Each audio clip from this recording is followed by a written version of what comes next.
हरिः ओम्।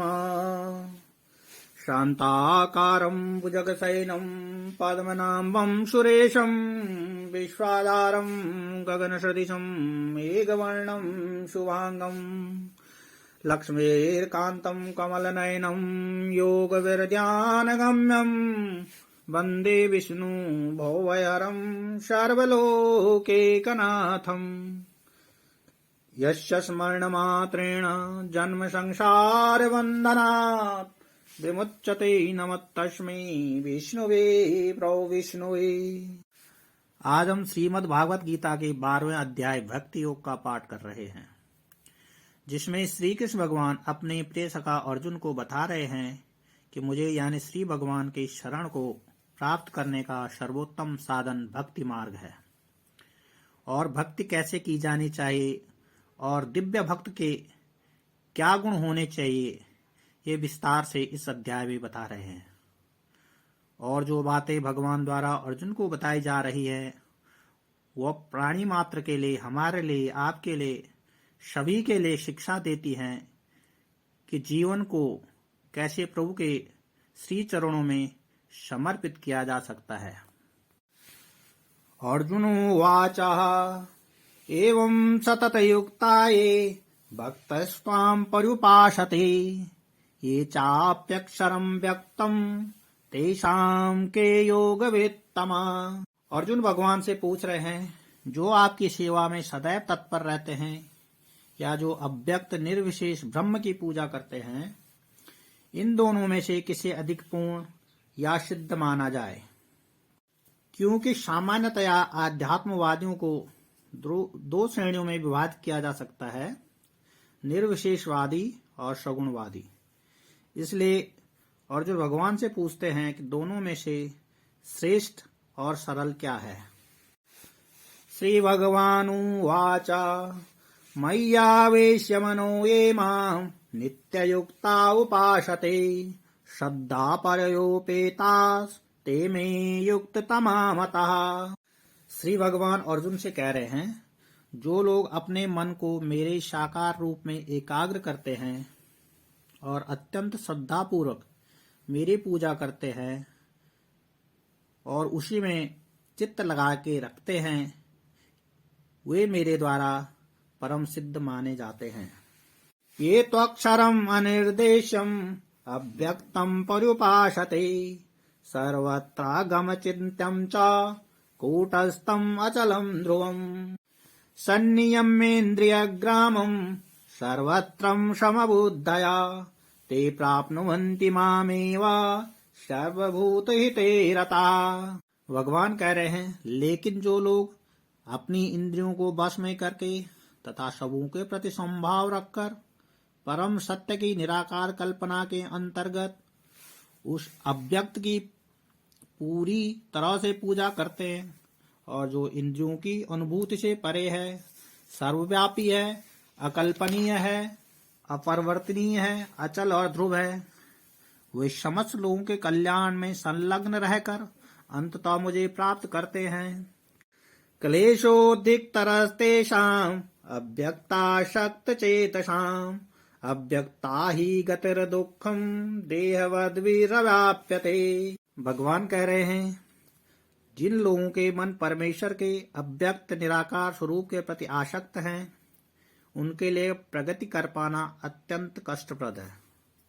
देहधारियों के लिए उस क्षेत्र में प्रगति कर पाना सदैव दुष्कर होता है। ये तो सर्वाणि कर्माणि मयि सन्न्यस्य मत्परा अन्यन्ये नैव योगेन मां ध्यायन्तो उपासते तेषामहं समुद्धर्ता मृत्यु संसार सागरा भवामि न चिरात् पार्थ मय्यावेशित चेतसाम्।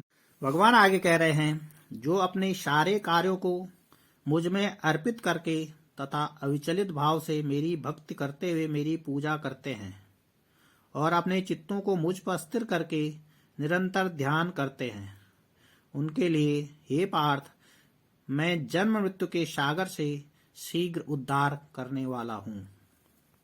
मय्येव मन आधत्स्व मयि बुद्धिं निवेशयि मय्येवा अत ऊर्ध्वं न संशया। भगवान कह रहे हैं, मुझ भगवान में अपने चित्त को स्थिर करो और अपनी सारी बुद्धि मुझ में लगाओ। इस प्रकार तुम निसंदेह मुझ में सदैव वास करोगे। अथ चित्तं समादातुं न शक्नोषि मयि स्थिरम् अभ्यास योगेन ततो मामिच्छाप्तुं धनंजय। भगवान आगे कह रहे हैं, हे अर्जुन, हे धनंजय, यदि तुम अपने चित्त को अविचल भाव से मुझ पर स्थिर नहीं कर सकते तो तुम भक्ति योग के विधि विधानों का पालन करो। इस प्रकार तुम मुझे प्राप्त करने की चाह उत्पन्न करो। अभ्यासेऽप्यसमर्थोऽसि मत्कर्म परमो भव मदर्थम् अपि कर्माणि कुर्वान् सिद्धिम् अवाप्स्यसि। भगवान कह रहे हैं, यदि तुम भक्ति योग के विधि विधानों का भी अभ्यास नहीं कर सकते तो मेरे लिए कर्म करने का प्रयत्न करो, क्योंकि मेरे लिए कर्म करने से तुम पूर्ण अवस्था या सिद्धि अवस्था को प्राप्त होंगे। अथैतदप्यशक्तोऽसि कर्तुम् मद्योगमाश्रितः सर्वकर्म फल त्यागम ततः कुरु यतात्मवान्। भगवान कह रहे हैं, किंतु यदि तुम मेरे इस भावनामृत में कर्म करने में असमर्थ हो तो तुम अपने कर्म के समस्त फलों को त्याग कर कर्म करने का तथा आत्मस्थित होने का प्रयत्न करो। श्रेयो हि ज्ञानाभ्यासात् ज्ञानाध्यानं विशिष्यते ध्यानात् कर्म फल त्यागात् त्यागात् शान्तिरनन्तरम्।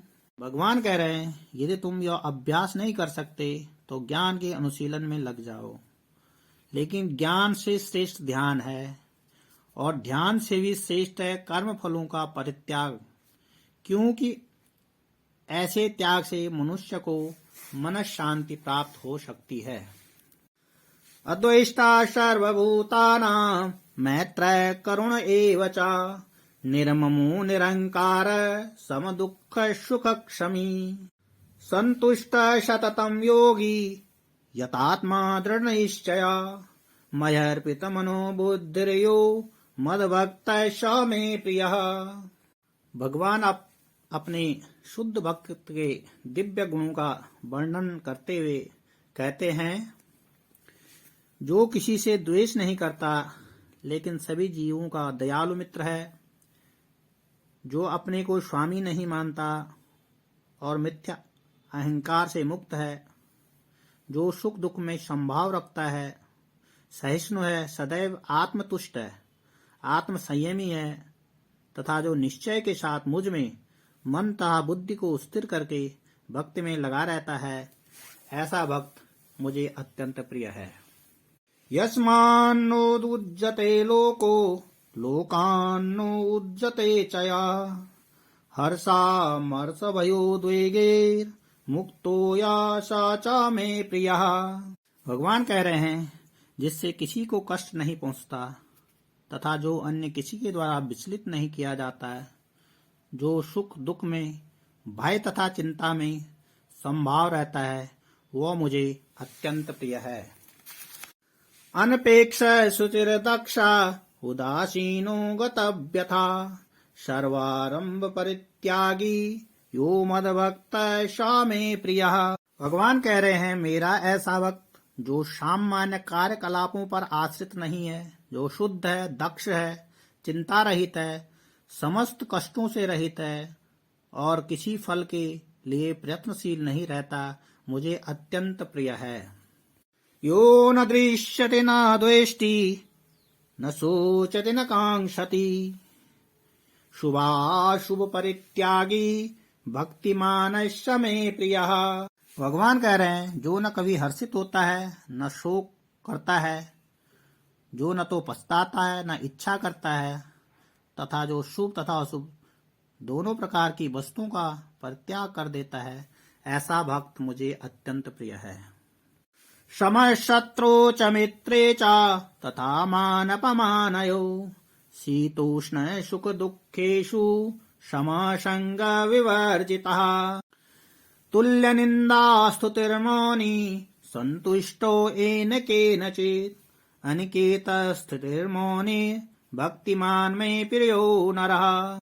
भगवान कह रहे हैं, जो मित्रों तथा शत्रुओं के लिए समान है, जो मान तथा अपमान, शीत तथा गर्मी, सुख तथा दुख, यश तथा अपयश में समाभाव रखता है, जो दूषित संगत में सदैव मुक्त रहता है, जो सदैव मौन और किसी भी वस्तु से संतुष्ट रहता है, जो किसी प्रकार के घर वार की परवाह नहीं करता, जो ज्ञान में दृढ़ है और जो भक्ति में संलग्न है, ऐसा पुरुष मुझे अत्यंत प्रिय है।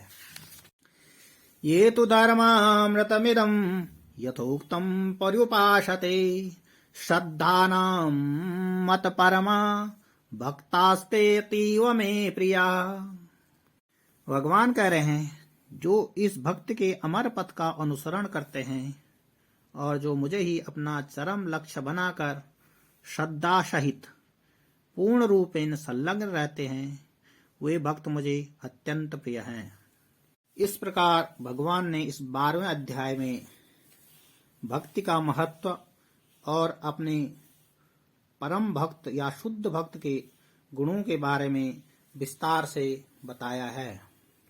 श्रीमन्नारायण नारायण नारायण भजमन्नारायण नारायण नारायण राधा नारायण नारायण नारायण भजमन्नारायण नारायण नारायण।